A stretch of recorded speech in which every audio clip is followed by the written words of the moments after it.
Olá pessoal, boa noite, bom dia, boa tarde. Esse vídeo tem como objetivo compartilhar com vocês um estudo que eu tô fazendo. Talvez seja uma aula, vamos dizer assim, ou acho que um estudo compartilhado mesmo. Porque eu comecei a ler este livro aqui, chamado História do Cristianismo, e tem umas coisas muito interessantes que eu entendi e aprendi logo no primeiro capítulo que eu li. E eu gostaria de compartilhar, gostaria de registrar para ficar marcado. E se isso for de serventia para alguém, então eu vou deixar aqui na descrição o sumário do livro. E eu pretendo seguir certinho na ordem. Então vai ter um vídeo por capítulo, tá?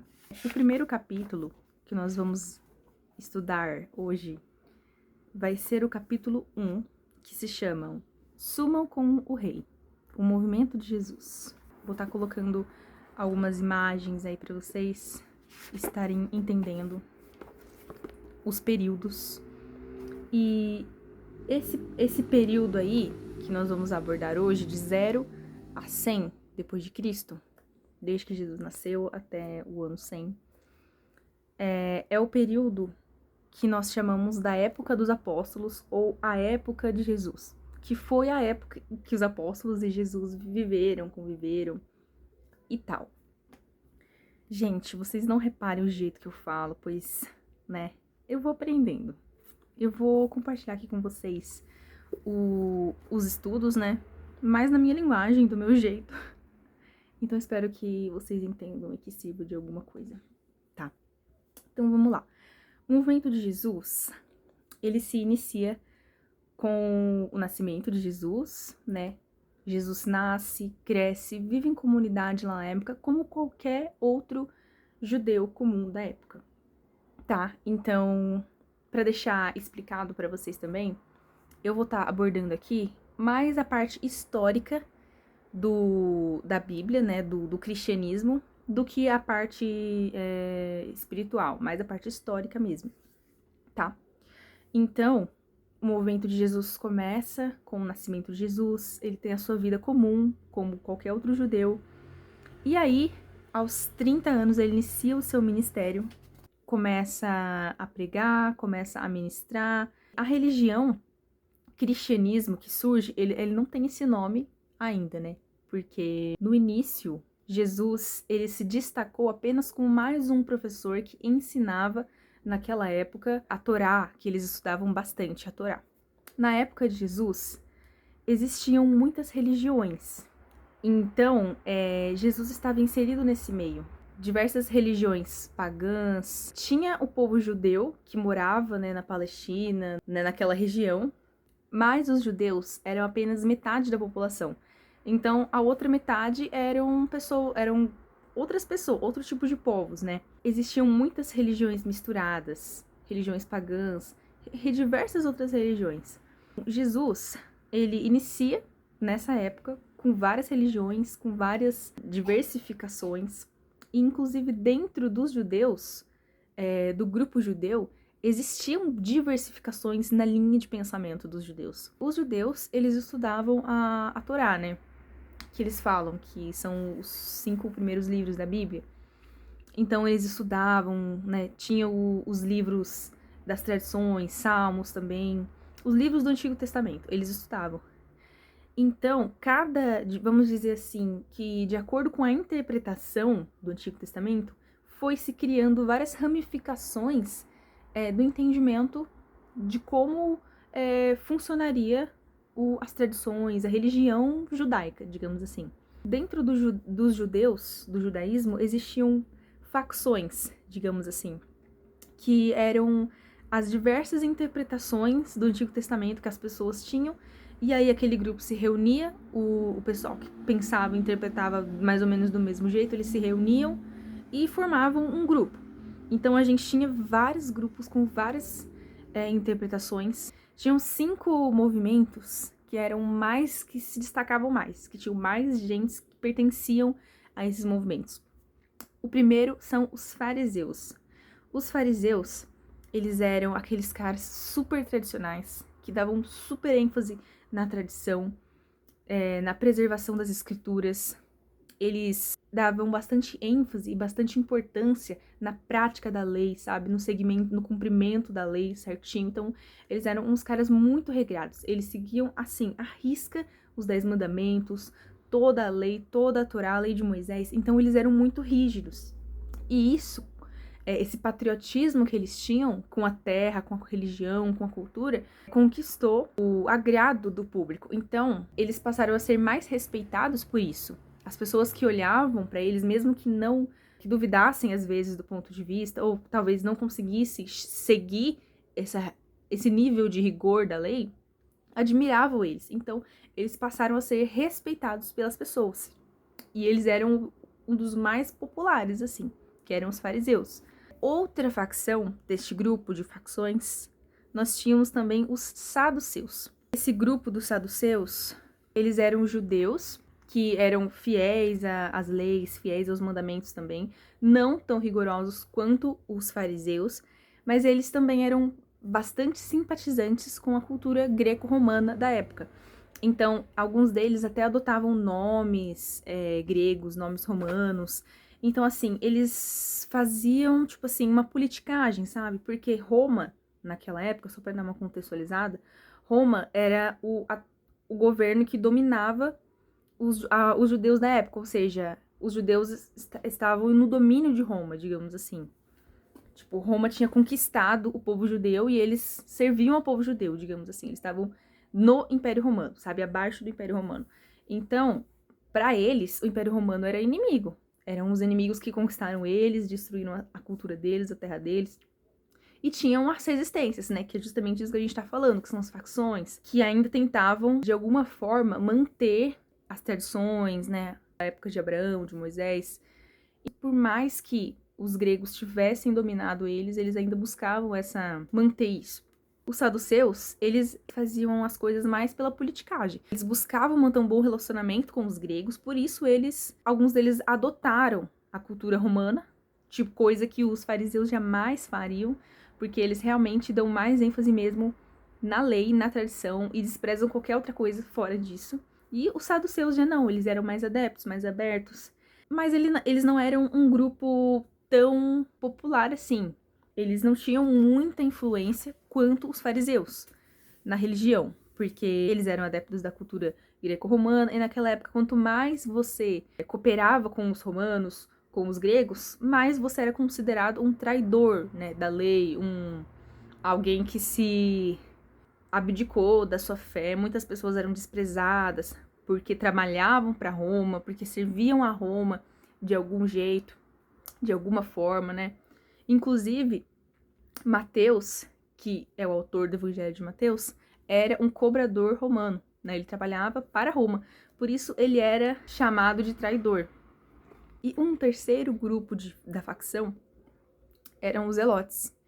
Os zelotes, eles eram mais brutos, assim. Eles eram guerreiros, um grupo de guerreiros que treinava, que ficava treinando, que ficava esperando e aguardando um Messias que seria um guerreiro, um Messias lutador, um Messias que chegaria para destruir o Império Romano. Essa era a ideia que eles tinham.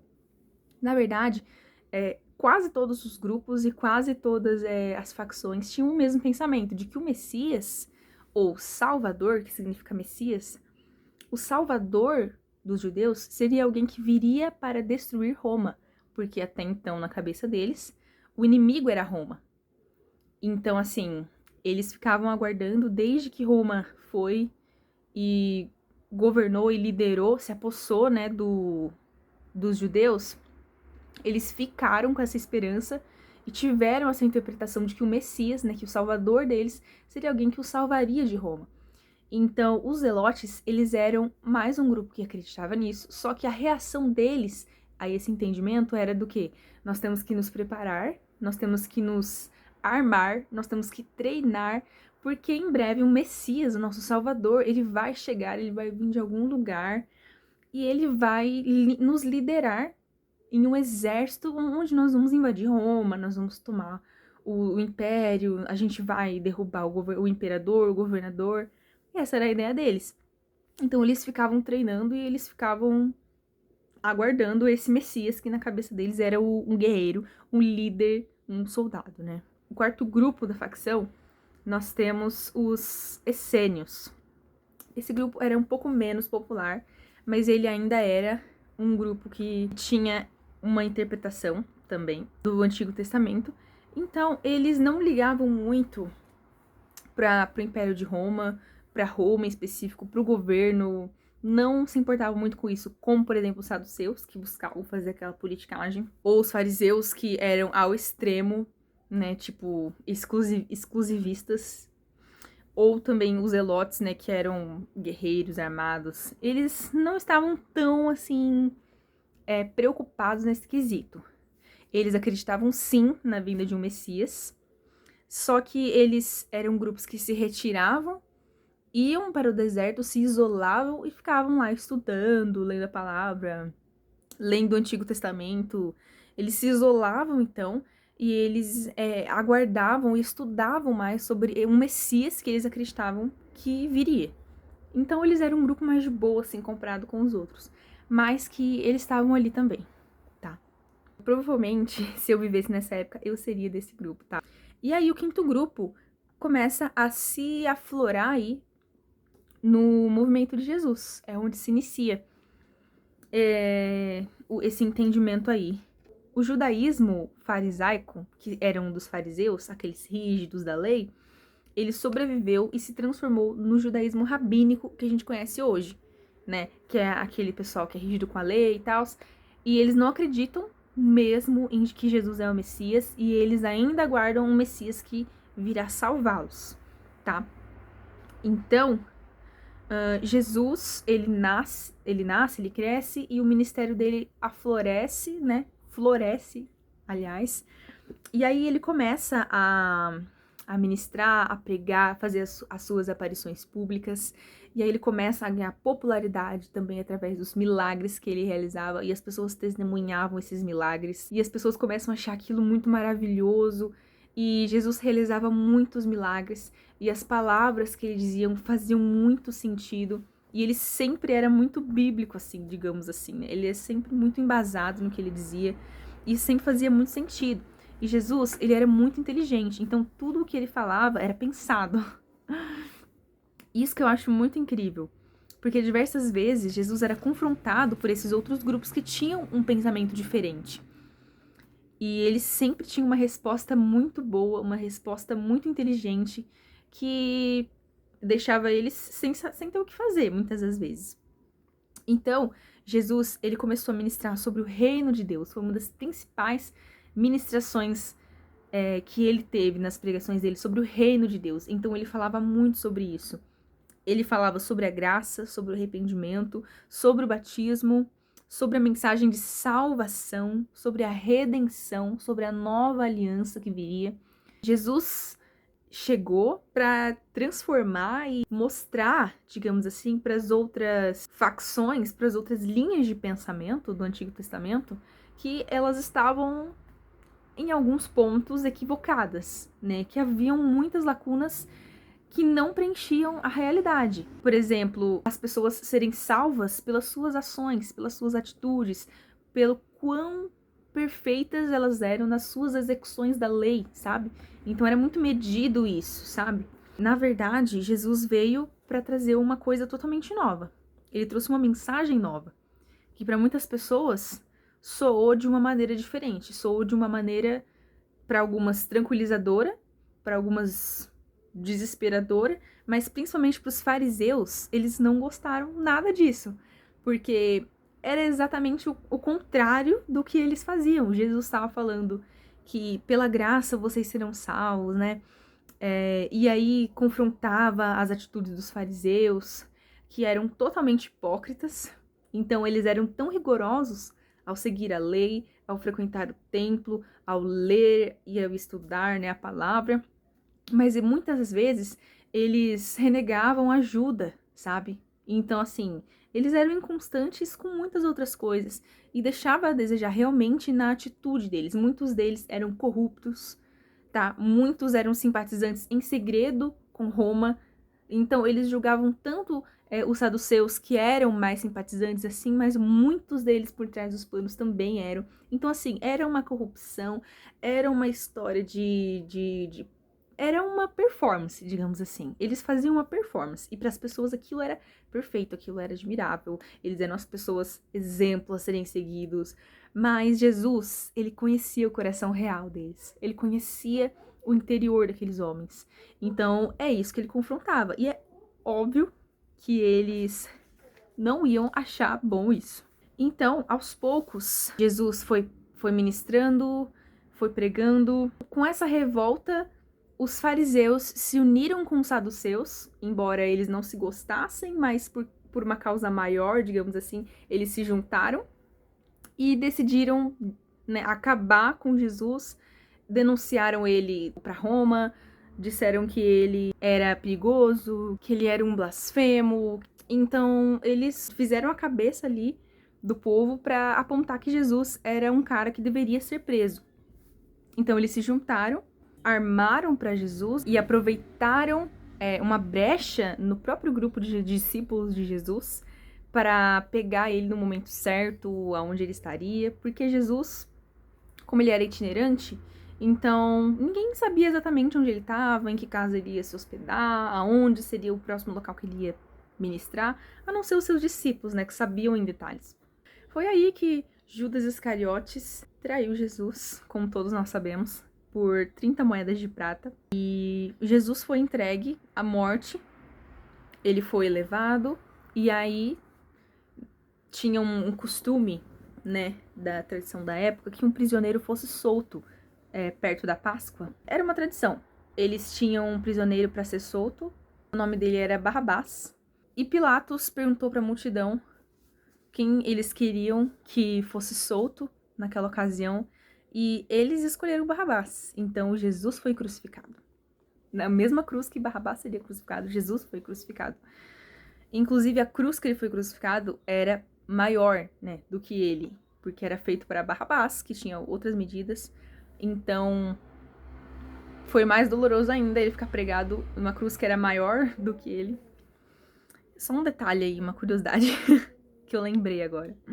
Mas todos conhecemos e sabemos que no terceiro dia ele ressuscitou. Glória a Deus. E os seus discípulos creram nele após vê-lo ressurreto. Antes disso, talvez eles até se questionassem se realmente Jesus era o Messias, era o Salvador. Porque depois de ver ele ter sido morto brutalmente, cruelmente, da forma que foi, você e eu não acreditaríamos também que ele poderia voltar a viver, ou que aquele cara realmente foi o Messias, o Salvador. Porque uma pessoa morta não pode salvar de nada, né? Porque por mais bonita e milagrosa que foi a vida do cara, se ele morreu, no final das contas, o que valeu, né? É isso que eles pensariam, é isso que nós pensaríamos. Então houve uma desesperança nessa parte, houve uma desesperança deles. Os discípulos, eles andavam com Jesus a todo momento, eles ficaram andando com Jesus durante o ministério de Jesus a todo momento. E Jesus, ele sempre disse, no início ele não dizia claramente, mas perto do fim ele chegou a dizer para os discípulos que ele morreria e que seria necessário que ele morresse, para que se cumprisse a lei, para que alguém trouxesse a justiça para os homens na terra, alguém sem pecado. O Cordeiro de Deus, o Cordeiro de Deus. Por que é o Cordeiro de Deus? Porque na lei, um cordeiro deveria ser sacrificado. Um cordeiro, entre aspas, não, um cordeiro real mesmo, deveria ser sacrificado pelos pecados das pessoas. Então Jesus era o Cordeiro de Deus que tiraria o pecado do mundo, que tirou o pecado do mundo. Mas os discípulos não entendiam o que Jesus falava, ou eles não queriam entender. Porque a ideia de que Jesus morreria, a ideia de saber que o Messias, o Salvador, estava bem diante deles, mas que ele morreria não fazia sentido algum, porque por mais que eles tivessem acreditado em Jesus e seguissem Jesus, muitos deles ainda tinham as crenças dos judeus antigos. Então eles esperavam um guerreiro, um batalhador que ia livrar eles de Roma. Talvez futuramente Jesus ia livrar eles de Roma, e na cabeça deles talvez passasse assim, Roma vai ser só o primeiro, a gente vai derrubar todos os impérios do mundo, assim. Quem sabe na cabeça de um deles podia passar isso. Mesmo depois que, no terceiro dia, eles encontraram o túmulo de Jesus vazio, essa esperança ainda não havia brotado dentro deles. Porque poderia, sei lá, né, a gente, quando a gente quer desacreditar, quando a gente quer não crer em algo, não adianta, né? A gente vai sempre pensar o mais impossível para que a gente não creia que o impossível de fato aconteceu. Então a mente deles deve ter feito várias curvas, várias histórias para tentar justificar o túmulo vazio. Então eles até pudessem ter pensado que alguém roubou o corpo, ou que saquearam, que os romanos tinham feito alguma piada, sabe? Então, assim, somente depois que Jesus, o próprio Jesus ressurreto, apareceu para eles em corpo glorificado, que eles puderam testificar realmente. Eles tocaram na mão de Jesus, tocaram no lado de Jesus que havia sido perfurado por uma lança, assim como nas profecias, e eles creram verdadeiramente que Jesus ressuscitou. E Jesus continuou aparecendo para eles durante um período de 40 dias. E depois foi assunto aos céus, né? Ele foi levado aos céus. Tá? As nuvens se abriram para ele e ele entrou e sentou à direita do Pai, tá? Com a promessa de que um dia ele voltaria. Então imagina você ver isso. É milagroso, é mirabolante. Não tem como você não crer, não tem como você não acreditar, sabe? É algo muito, muito bom. Inclusive, eu acredito que Judas poderia ter vivido isso. Só que eu creio que ele cumpriu o propósito que ele teve ali naquele momento, mas eu acredito que aquele não poderia ter sido o fim dele, sabe? Se ele tivesse um coração diferente, sabe? Se ele tivesse um coração arrependido. Porque depois que Jesus foi levado à morte para morrer, por tristeza, por desesperança, por frustração, independente do motivo, ele ficou tão abalado e tirou sua própria vida. Então eu acredito que se Judas tivesse esperado mais um pouquinho, se ele tivesse esperado até o terceiro dia, até o domingo de manhã, talvez o fim para ele pudesse ter sido diferente, sabe? Mas esse daí é um tema, um assunto para outro vídeo. Bom, vai ficando por aqui. Esse vídeo tá um pouco extenso. Eu vou cortar algumas coisas, vou fazer alguns resumos. Mas este é o primeiro capítulo deste livro. Espero que vocês tenham gostado, espero que vocês tenham entendido. Se vocês quiserem compartilhar também o que vocês acharam, né? O que vocês têm a dizer sobre essa primeira parte. Nós falamos aqui sobre o ministério de Jesus, sobre a morte, sobre a ressurreição, sobre os discípulos, sobre como surgiu o cristianismo. A gente fez um paralelo de como era a Palestina naquela época, que os judeus eram metade desse povo, mas que ainda existiam muitas linhas de pensamento diferentes, e Jesus apareceu para mudar tudo. Chegou chegando, fez história, fez tudo, tipo, conquistou a confiança, conquistou a simpatia de uma galera, fez os discípulos, fez vários milagres, foi morto pelas próprias pessoas que o admiraram e o glorificaram. Ele foi morto por essas pessoas, mas ao terceiro dia ele ressuscitou e vive até hoje, como nós sabemos e cremos, tá? Então é isso, espero que vocês tenham entendido. Foi uma coisa mais geral, assim, sobre o ministério. Se vocês quiserem comentar aí também sobre alguma curiosidade que vocês saibam sobre essa época, sobre uma ideia que vocês têm, tá? Eu vou ler. E é isso. Muito obrigada. Se você viu até aqui, muito obrigada. E deixe o seu like se você quiser. E é isso, vamos juntos estudar a palavra de Deus, entender a história do cristianismo e por que nós cremos no que cremos, tá? E é isso, vamos comigo. Beijo, galera.